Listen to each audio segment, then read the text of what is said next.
As the clock struck midnight, the old street lamp flickered to life. Its light, a beacon in the darkness, drawing me closer. I had to go back. The midnight lamp. It felt like it was waiting for me, or perhaps waiting for her. A gentle breeze rustled through the leaves, carrying with it the scent of blooming lily. And there she was standing before the lamp, bathed in its soft glow. Her long, straight black hair flowed down her back like a silken waterfall, cascading down to her waist and swaying gently in the wind. Her skin was as pale as moonlight, yet she had an ethereal glow about her that made her seem almost divine. Her deep brown eyes were pools of sorrow, gazing at the ground with a haunting sadness.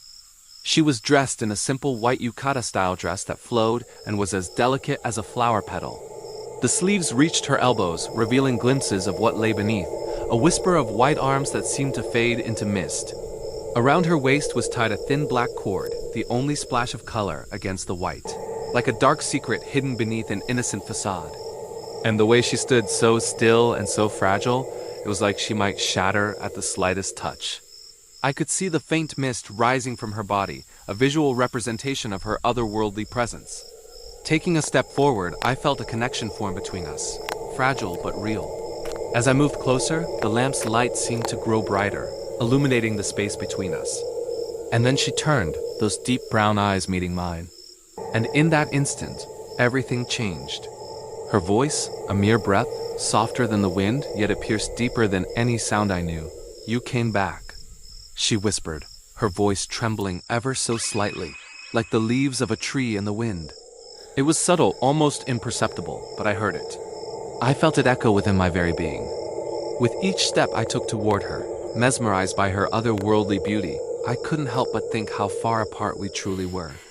Despite the short distance between us, there was an unbridgeable gap that separated our worlds. As I reached out to her, my fingers brushed against the mist that enveloped her form. A shiver ran down my spine. Fear?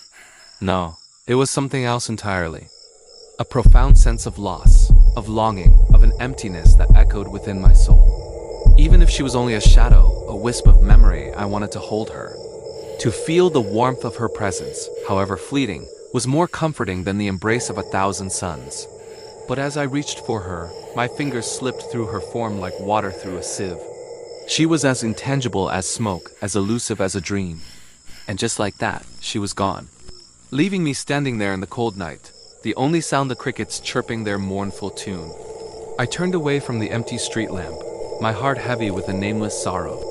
But how can I forget when her whisper still lingers in my soul? To be continued.